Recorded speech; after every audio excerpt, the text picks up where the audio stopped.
years back, we got freedom from the Britishers, but unfortunately, they have left, but they have left the policy behind. And our Indian politicians, they have adopted this policy of divide and rule.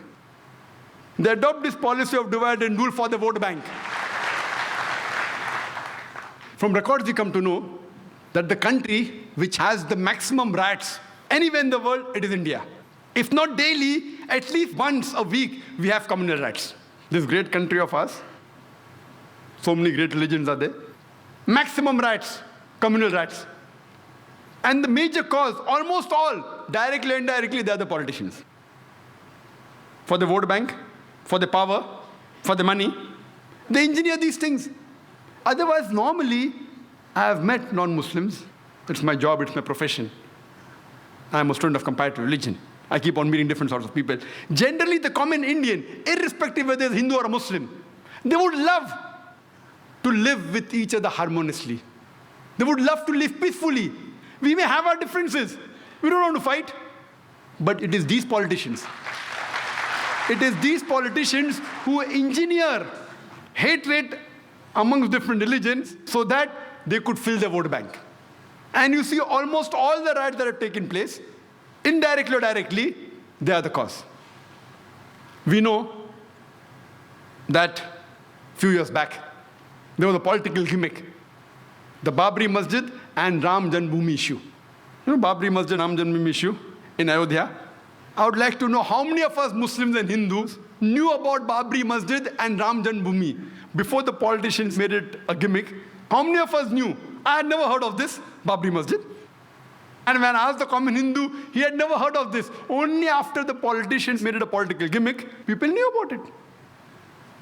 And we know on the 6th of December, 1992, they wanted to have a big procession, a gathering at this site.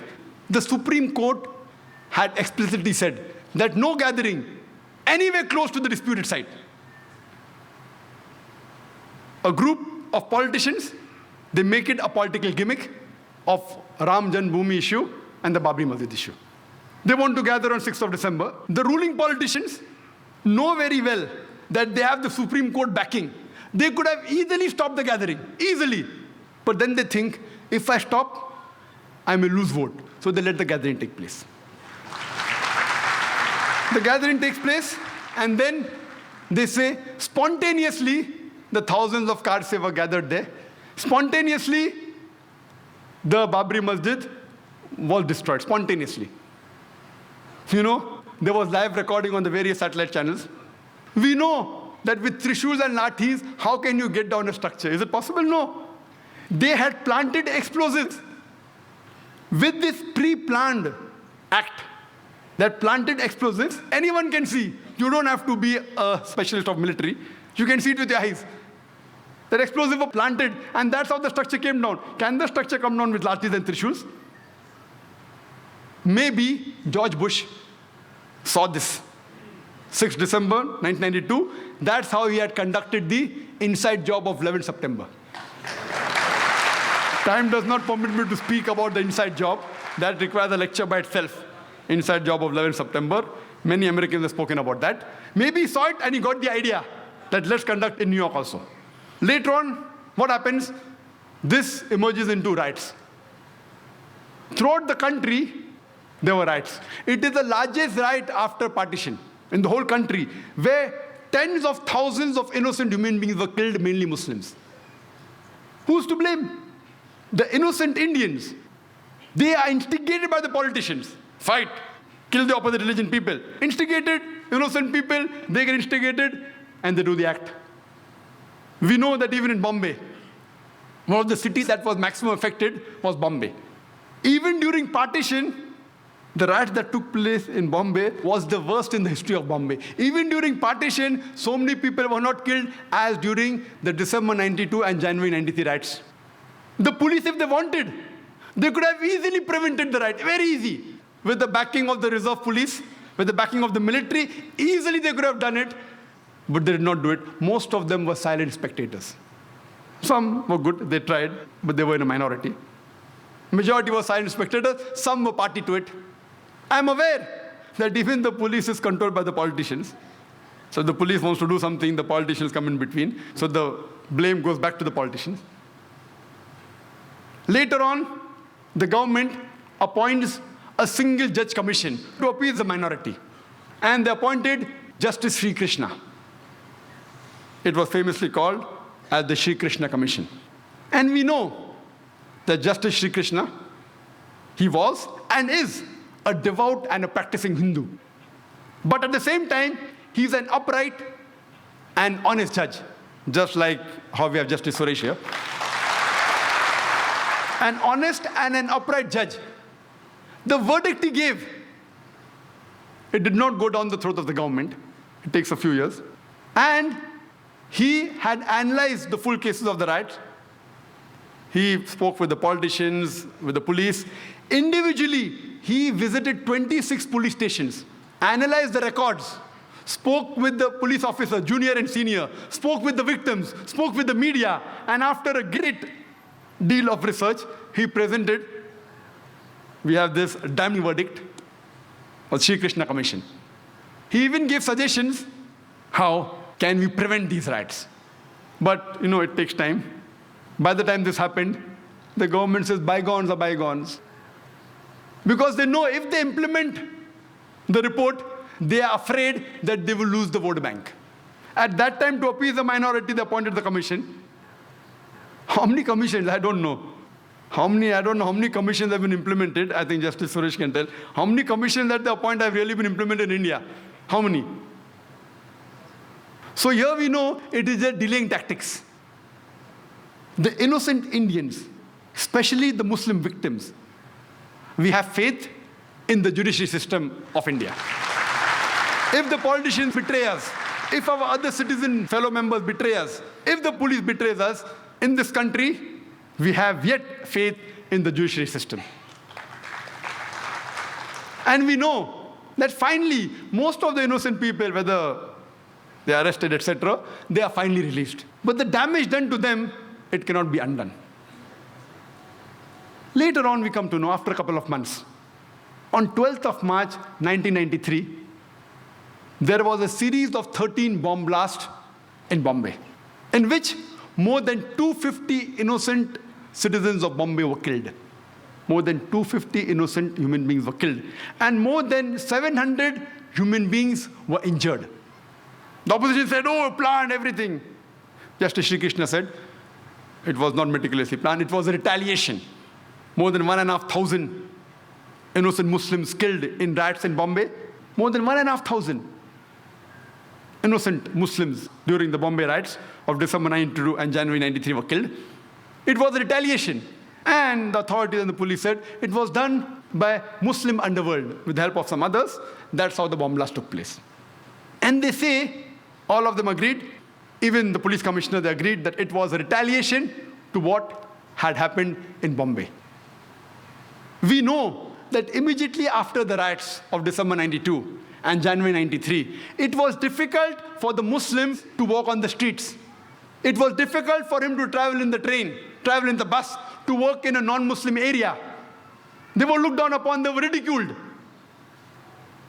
Immediately after 12th March 93 bomb blast, those scenario changes. Most of the Muslims, they know that killing innocent people is prohibited. Yet, they had a soft corner for these people who did the bomb blast. They were happy internally. In Islam, two wrongs don't make a right. Islam condemns this act. Killing innocent human being is to be condemned. You cannot kill innocent human being if somebody else has done injustice to you. You can't kill a third person even if you belong to the same community. Islam prohibits that. Whoever did it, whether Muslims or non-Muslims, whoever killed more than 250 innocent human beings on 12th March 1993, Islam condemns it.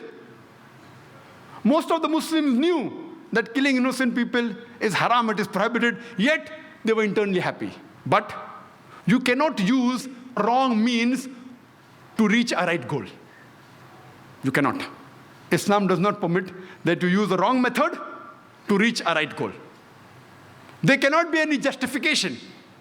We realize that Muslims are harassed, they were tortured, they were killed, but you can't justify the killing of innocent human beings. Imagine the family of those more than 250 innocent human beings. When they come to know that the Muslims have killed us, they will think, what kind of religion is this? What wrong did they do? Did they harass you? The person who has harassed you, if you catch him and put him to trial and he is a culprit and you punish him, no problem. All religions will give you permission. The innocent people killed on the street, what wrong they did to you? Imagine he will become a permanent enemy of Islam. Islam does not justify the killing of any innocent human being. It is to be condemned. When we realize the chain of sequence of events, who is to be blamed? We come to know that prevention is better than cure. Who is to be blamed? When we see the sequence of events, we come to know that if the opposition politicians, the politician from the opposition party, if they would not have used Babri Masjid and Ram Janmabhoomi issue as a political plank, the Bombay bomb blast in 93 wouldn't have taken place. Later on, the politicians in power, they could have easily prevented the gathering. They could have easily prevented the destruction of the Babri Masjid. Easily. They had the Supreme Court verdict. They had the military, they had the police, but they were afraid that if we do it, we'll lose vote bank, so they let the destruction take place. Second people responsible are the politicians in power. Third people, the innocent Indians, they are instigated against the minority. And they involve in killing of thousands of innocent Muslims. They are too responsible. But they're innocent people. Fourth people responsible is the police. The police could have easily prevented the riots in Bombay or anywhere in India, easily. The normal civilians, we aren't military trained. We cannot fight with the police. It's easy. It's very easy for the police of any city, especially Bombay, to prevent the riots. Very easy. Preventing terrorist attacks is difficult. I'll come to it later on. But riots is very easy. Easy. But they didn't do it. Some were afraid. There were a few who went out of the way and helped the innocent victims, but the majority were silent spectators. Some even were party to it. Some who were silent spectators, they were afraid that if we went against the politician, we would have been transferred. They too are to be blamed. Fourth people to be blamed are the police. Fifth, last, but not the least, the people who committed this bomb blast. Islam does not give permission to use wrong means to reach the right goal. All five categories are to be equally blamed. If you want to stop terrorist attacks, go to the root cause. Stop the injustice. Stop the wrong done to a particular group of people, and terrorism will stop. It is difficult for the police to stop the bomb blast. We know, we understand. It's not easy, it's difficult. But to stop the riots, very easy. Same case. You see most of the riots that took place in India, they have the same sequence, same people are involved, the details may differ. Same group of people involved. We have the other example of the Gujarat massacre that started on 27th of February 2002 and went on till March 2002. It was followed after the burning of a single coach of the Sabravati Express at Godhra on the 26th of February 2002. We know very well, it is nothing hidden. It's an open secret that this train, the bogie that was burned, according to forensic reports, according to circumstantial evidence, it says that the coach was burnt from inside. There are several evidences. But everything was planned. It was pre-planned. Muslims were instigated. There was a gathering. But they didn't kill. They didn't kill the innocent people. They say that 59 car sevaks were killed, yet it is to be doubted. Yes, there may be a few people that have been killed. Many people who were thought to be killed later on were found alive. So then they kept on changing the statement. So it was an inside job. Babri Masjid, inside job. 9/11 inside job. Godhra inside job. Main people to blame, they are the politicians. Then immediately, next day, from 27th of February 2002, no retaliation, pre-planned. It was a state-supervised massacre of the innocent Muslims in Gujarat. Nothing spontaneous, all pre-planned. And innocent citizens of Gujarat, they were instigated.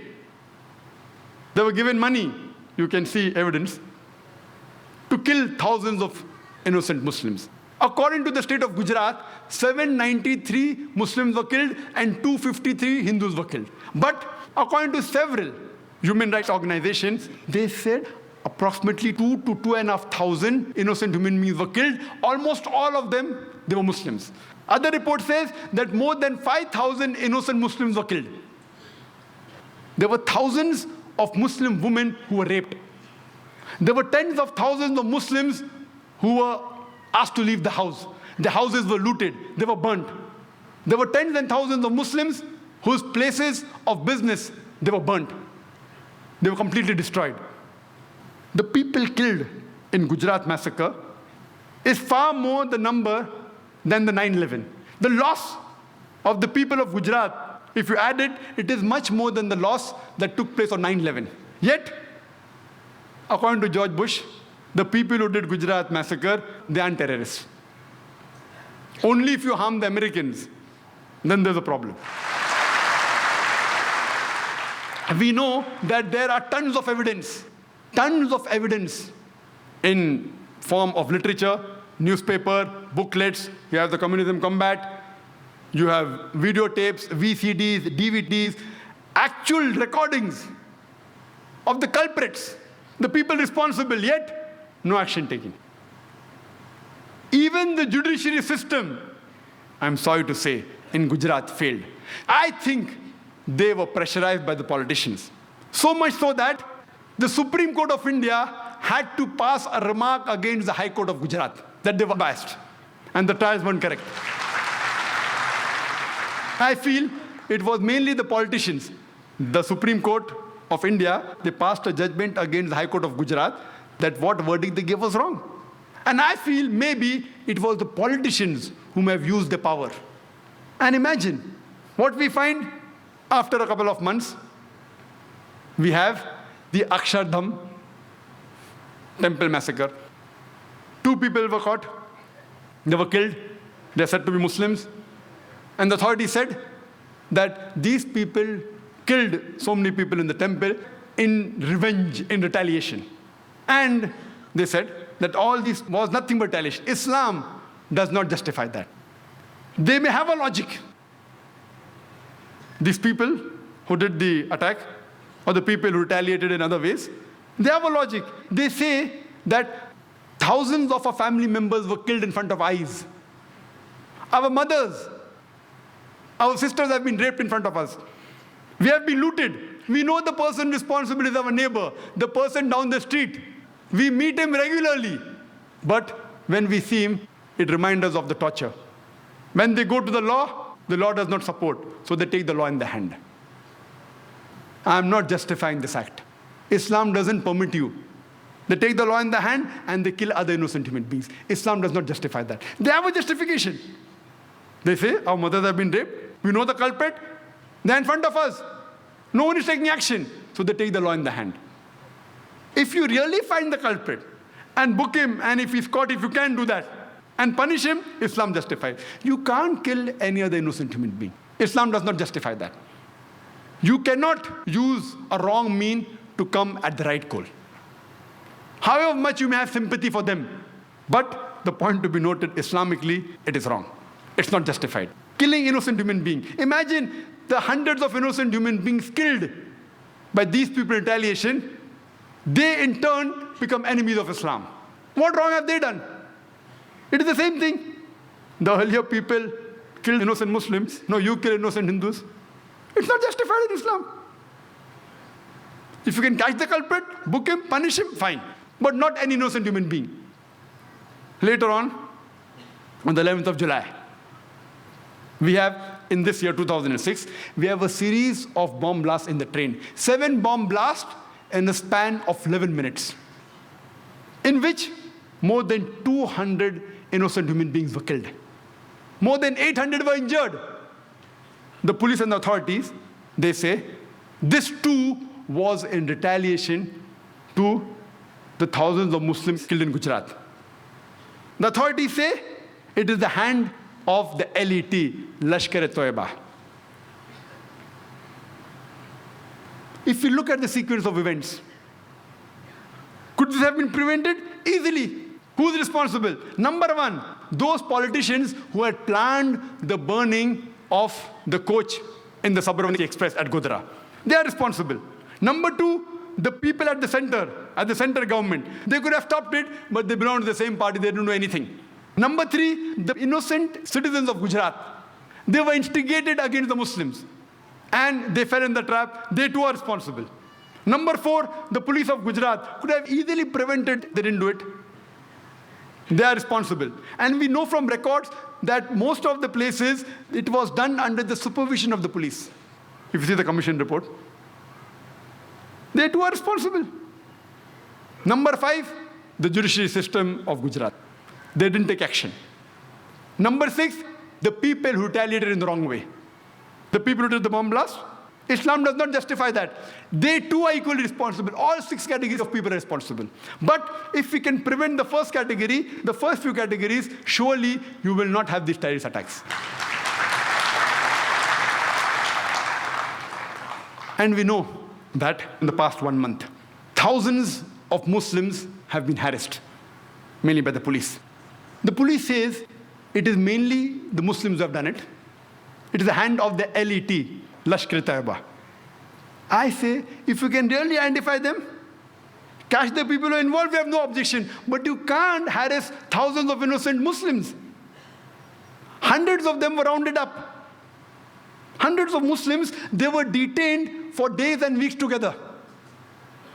As Justice Suraj said, that hundreds of them, they had been rounded up. Even their family was not informed. Imagine. And the thousands of innocent family members, they too have been harassed. We know about 22 to 25 so far have been officially arrested. All of them, 100%. None of them, not a single arrested case is directly linked with the train bomb blast of Bombay. All of them indirectly related to some other event. If you really catch the culprit, if you have proof, we have no objection. But at random picking up the Muslims, what signals are you sending? We know that about more than 300 innocent people were rounded up in Malvani. More than 300. For what? For interrogation. Any logical person will tell you that for interrogation, minimum, you at least require 3 or 4 policemen. If you want to do a proper interrogation, 1 policeman to threaten, 1 to have a soft approach, 1 to note down, maybe 1 to observe. At least 3, if not 4, minimum 3, for a proper interrogation. It takes minimum 1 or 2 hours. People, experts say 4 or 5 hours. I say minimum at least 1 or 2 hours. How many interrogation can you do? What is the manpower of the Malvani police station? What is the manpower? How many can they do in a day? 10, 20, 30, 40? How many? How many? What is the manpower? What is the force? Maximum 100, if you let it go. They round up more than 300 people, keep them waiting for the full day, then they take the telephone number and address and leave them. What signals are you sending? It is my request that the police should take the Muslims in confidence. Recently, after the bomb blast, there was a program organized by the non-Muslims. How we have Muslims have here on terrorism. Similar, there was a program organized by the non-Muslims on similar topics. Topic was different, but the issue was the same. By the non-Muslims. And the organizers had invited 2 ex-senior police officials from Bombay. One of them comes and blames the madrasa of Pakistan, the reason for terrorist attacks here. Second one comes and blames the madrasas of India. In the speech, you tell them that they should have computers, English, no problem, I'm with you. But to say that the Indian madrasas are directly or indirectly, even remotely associated with any form of terrorism in India is nothing but a blatant lie. Unfortunately for that police officer, there was one of the senior advocates in the audience. After the talk, he went and told him that, can you even give me a single white paper, single proof that any madrasa in India has been proven to be associated with any terrorist act? He said, I don't know. Imagine what statement is the senior police officer giving to non-Muslims. What message are you sending? Hindus, in turn, will be against the madrasas. So making such irresponsible statements by senior police officers, say I'm being careful, I'm not naming, why? Because I'm a responsible citizen. What signals are you sending? I don't know of any madrasa in India. See, they are the center of learning. Fine, we may disagree. We may want English there. We may want modernization. I speak with the people of madrasa. I may have differences, have more education. Fine. Have English, have computers. We agree. But to say that they are involved in terrorist activities, indirectly or directly, even remotely, is nothing but a blatant lie. So what is happening? What message are you giving? We know that hundreds of innocent Muslims were detained. Many were arrested. The police goes and does a search in the house. Then they find some books on jihad. Proof. Proof that involved in terrorist attacks. The Bombay media reported that these same books are being sold in the bookstores of Mohammedli Road for several years. If that was the case, why weren't these bookstores closed down? Same books. Jihad. I would like to tell that, do you know, the Quran too speaks about jihad. And almost all, every Muslim house has the Quran. Do you mean to say that you're going to arrest all the Muslims of Bombay? What signals are you sending? I, being a student of comparative religion, I would like to say that if you read the Mahabharata, there are more verses of killing in Mahabharata than the Quran. If you have a competition, Mahabharata has more verses of killing people than compared to the Quran. Bhagavad Gita is nothing but a guidance given by Shri Krishna to Arjun. Arjun says, how can I fight against my own cousins? If you read Bhagavad Gita, chapter number 1, verse number 43, 44, 45, 46, he puts his arms on the battlefield and says, I would prefer dying unarmed rather than fight my cousins. Immediately. Bhagavad Gita, chapter number 2, verse number 2. Shri Krishna, he says, Arjun, how could you be an impotent? And he continues, time doesn't permit me, you can see my videotape. It says that it is a duty of the Kshatriya to fight. When we see in context, I, being a student of comparative religion, I agree with all the verses of fighting in Bhagavad Gita and Mahabharata because I know the context. It's a fight between justice and injustice. It's a fight between truth and falsehood. And what Bhagavad Gita and Mahabharata say, that if you have to fight against falsehood, against injustice, even if it be your cousins, no problem, family members, fight them. We are with it. That is what the Quran says. What my request is that even the police should know the religious teachings of the different citizens of India.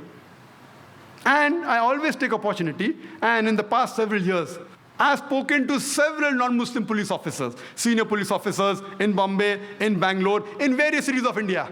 I was even called a couple of years back to the National Police Academy in Hyderabad, where I addressed more than 100 IPS officers, high-ranking commissioners of police, DIG, IG, DG, the Director General of the National Academy was there. And when I spoke, they were shocked. Most of the information I gave, they were shocked. You should know what is the teaching of different religions. Imagine if I pick up these verses of the Mahabharata and Bhagavad Gita and quote out of context, surely we can get riots here. We have to understand different religions. And by God's grace, alhamdulillah, I have spoken to police and military internationally. In UK, in USA, in Bahrain, in Saudi Arabia, in UAE, alhamdulillah. And I love interacting, especially with the non-Muslim police, giving them the right picture of Islam. Unfortunately, they get the information of Islam from the international media. I'll come to the media in the ending. So what we should say, that we should have understanding. I've been told by several advocates, and as Justice Suresh also said, that hundreds of Muslims were picked up. They were detained. Some of them mentally tortured. Some of them physically tortured. The advocates told me that the clients, as Justice Suresh said, that they were tortured. Some of them were even made to sign on papers which didn't agree, even on blank papers. If you know who the culprits are, select a few, catch them. If proven, if they have done it, they should be punished. We aren't against it. But to catch thousands of innocent Muslims, what signals are you sending? Imagine to catch 10 terrorists, you interrogate and harass 1,000 innocent Muslims, irrespective whether you catch those 10 terrorists or not, surely you are making 100 new terrorists.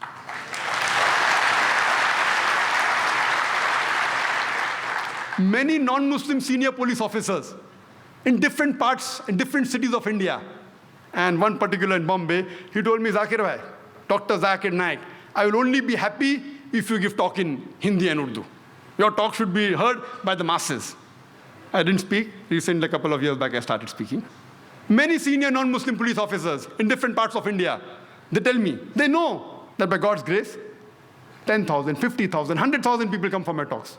And when I went to Kashmir, because I was the official guest, I met the minister, power minister, chief minister, but at that time, the governor of Kashmir, Saxena, he wanted to meet me. My schedule was tight. Non-Muslim, I took out time. He wanted lunch, dinner, no time, I went for breakfast. Saxena, the governor of Kashmir, he happened to be an ex-military man. I forgot his post, some colonel or major or high post he was. And we discussed. He was caring for the people of Kashmir. Later on, he comes to Maharashtra, he comes to Bombay. He wants to meet me. He calls me to the Raj Bhavan, the governor's house. I go and meet there. He tells Dr. Zakir Naik, you know, the impact that you had in Kashmir, the people that follow you, we want you to come again. We want you to come on the television of Kashmir. We want to come on the radio. But what my question is, that do you think my talk will be effective? I know that there is not a single verse in the Quran which justifies the killing of innocent human beings. There is not a single saying, a hadith of the Prophet, that you can kill innocent human beings, even if they belong to the same community that does an injustice to you. I know that. I can speak. But imagine if thousands of innocent Muslims are being harassed. The police, they tell us that most probably it's a hand of the LET, Lashkar-e-Toiba. For sake of argument, I agree with it. And the police tells us that the local hand should be involved, otherwise the bomb blast can't take place. I agree with it. Imagine the Lashkar-e-Toiba, if they're involved, if you interrogate 1,000 innocent human beings, they'll get ready-made recruits. Ready-made. You torture them, ready-made recruits. Isn't the police helping the Lashkar-e-Toiba? I'm sorry, please don't get me wrong. I don't want them to misunderstand me, otherwise they'll come to arrest me also. What signals are you sending? Imagine if I agree with you that your theory is correct, that Lashkar-e-Toiba is involved and they want local hands. You should get the Muslims in confidence. You can't round up 1,000 innocent Muslims. We know, we understand that getting the culprits is very difficult, especially because the bomb blast was done with precision, with accuracy. It was a mastermind, according to the police. We know it is difficult. We understand your case. But that doesn't mean, in the name of interrogation, you pick up a few innocent people, we can understand. But thousands, what message are you sending? Do you think my lecture will be effective? Maybe I will be able to convince 2, 3%, 5%, not more than that. So we have to solve the problem. What is the root problem? And the police should get the confidence of the citizens. If that is not there, how will they be able to stop terrorism? And if you want respect, you should give respect. There were good policemen also. Many of my friends who are advocates and lawyers, they told me that there were good policemen who helped the people when they were harassed. Some of the policemen had a very good heart. They helped them, they supported them. But generally, oh, you have a beard. Why do you have a beard? Oh, you have trousers above the ankle. Why do you keep it? Wearing a cap. As though it is mentioned in the rule book, a terrorist should have a beard, should have trousers above the ankle and a cap. Then I would be number one terrorist. Even I have my trousers above the ankle, I'm wearing a cap and I have a beard. What signals are you sending? There should be a proper training, a proper understanding of the religion of Islam. That's what William, when he advised, he told the US government that you don't know Islam. George Bush doesn't know Islam at all. It was an article that came yesterday in the midday. He doesn't know. Unless you don't understand, how will you be able to solve the problem? I don't want the police to misunderstand me. When I tell the Muslims that killing innocent people is wrong, though many Muslims disagree with me, Quran condemns it. Our Prophet condemned it. Killing any innocent human being, you can't justify it. I have to speak the truth. At the same time, I even have to speak the truth to the police force. I hope they understand the situation. And according to Julio Ribeiro, he writes an article in Hindustan Times, I think it was the 9th of September, he says that more the unnecessary arrests that are made to get a breakthrough becomes more difficult proportionately. The more unnecessary people you arrest, the chances you get at the real culprit is more difficult. On the 2nd of September 2006, there was a good gesture by the Police Commissioner of Bombay, A. N. Roy. He wrote a personal letter to a couple of hundred Muslim leaders saying that the investigation is unbiased, we aren't harassing the Muslims. I too received one of these letters.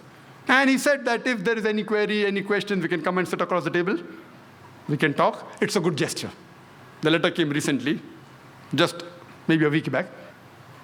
I only hope it is not a theoretical exercise of public relations. If it's practically implemented, that innocent Muslims should not be harassed.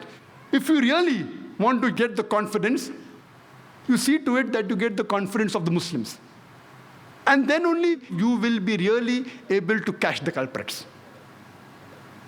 And if you get the culprits, whoever they are, surely they have to be punished.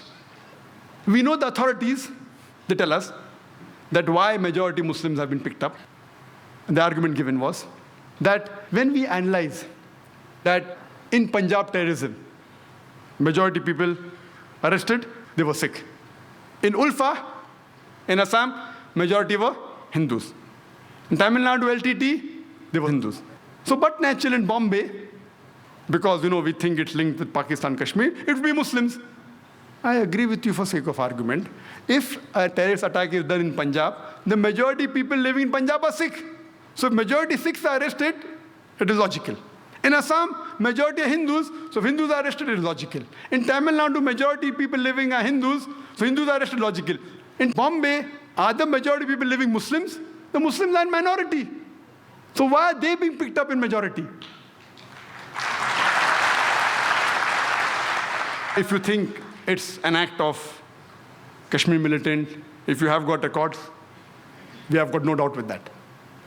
But do you mean to say the LTT can't come to Bombay? Do you mean to say Ulfa can't come to Bombay? Do you mean to say 6 terrorists can't come to Bombay?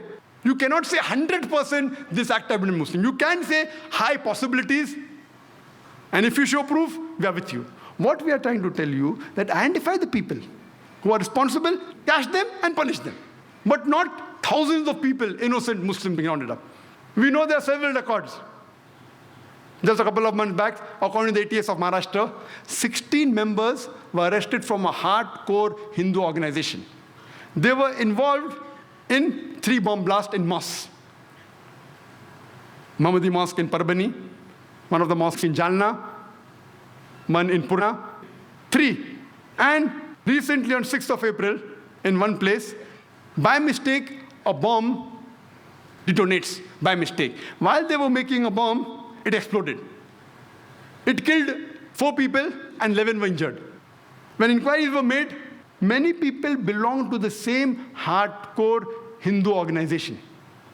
And they found there that the plan was that to attack the mosque in the guise of Sikh. This took place in Nanded. Sikh, why? Because there was a rift going on between the Muslims and Sikh. A Sikh girl married a Muslim boy, so there was tension, so they wanted to take advantage. So they wanted to do an act in the guise of Sikh. There are cases we know that Hindus have attacked wearing caps and beards. So you can't say 100% Muslims are involved. Maybe high possibilities, I'm not saying no. Recently, a few days back, on Friday, 8th of September, 4 bomb blasts took place in Malegaon. One outside one of the mosques, one outside a graveyard, in which 35 innocent Muslims were killed and more than 100 innocent Muslims were injured. Again, prime suspect, LET. Can be, but not prime. Imagine, it is a game plan. It's a name game. If you go to America, it's Al-Qaeda. Here it is LET.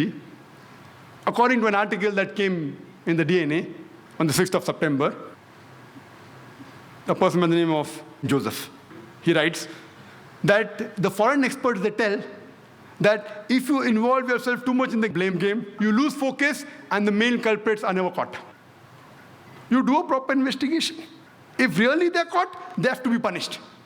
Irrespective whether the terrorists are Muslims or non-Muslims, whether they belong to Kashmir, whether to Pakistan, whether Ulfa, whether LTT, if they are proved to be involved in that, they should be punished.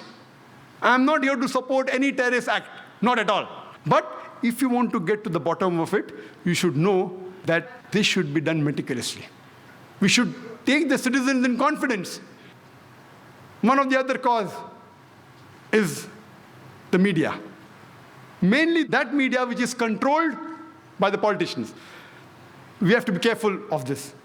And this media, they can convert black to white, day to night, hero into a villain, villain into hero. And we see that very often. If you see my tapes, I've given very such examples. But in India, it's fortunate that the more popular media is not controlled by the politicians. And we find that this media really gave the true picture. Whether it be the Gujarat riots, the Bombay riots in '93, or even today, the innocent Muslims are being harassed. The media, whether it be the newspaper, the news channels, they have really given a true picture of what's happening. Not 100%. Sometimes they get involved in news which is sensational. So when they get the news without checking up, they give it. It's sensational, they give it. But as a whole, we have to agree, the media has been honest. I'm talking about non-Muslim media. I'm not talking about the Muslim media. And here we find that they were honest and they projected the real picture. But what we have to be careful is of the media which is controlled by the politicians. And as far as the judiciary system is concerned in India, the innocent citizen of India, especially the Muslim victims, we have faith in the Indian judiciary system. Though some people say that some are corrupt, they are blaspheming the community. But as a whole, we know most of the judges, they're upright and they're honest. We only hope that these people are not influenced by the politicians. So far, I know most of the judges, they don't care much for the politicians. If once the politicians get hold of the judiciary system, then God save this country. Yet, we have faith in the judiciary system. And to conclude, we have to realize that since we know that the cause of terrorism is injustice, the cause of terrorism is wrongdoing to a particular group of people, this thing should be stopped. How can we stop? As I mentioned, number one, the politicians, they should be honest, they should be just. They should not go for the vote bank and do things which are wrong. Once they're honest and they're just, irrespective they lose their seat, you see to it that terrorism will stop. Point number two, the innocent Indian citizens, they should not be instigated by the politicians and do wrong things and kill other innocent human beings. Point number three, the police, they should be upright. They should be just. If someone is being harmed, they should see to it that is protected. They should not be ploy of the politicians. I know there are times that they can be transferred, but if every policeman in India is honest, the new policeman who's transferred will also be honest. So what will the politician do?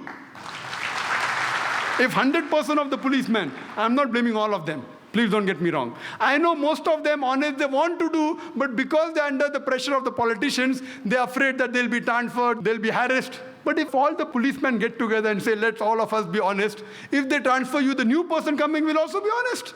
So there itself, most of this trouble of injustice will stop. And last but not the least, people cannot take the law in their hand. They cannot kill other innocent human beings, even if they belong to the same community who has done injustice on you. If we take this and we see to it that injustice is stopped, then surely India will be a very good country. It is estimated that in the next, by 2020, India would be a superpower. If all the Hindus and Muslims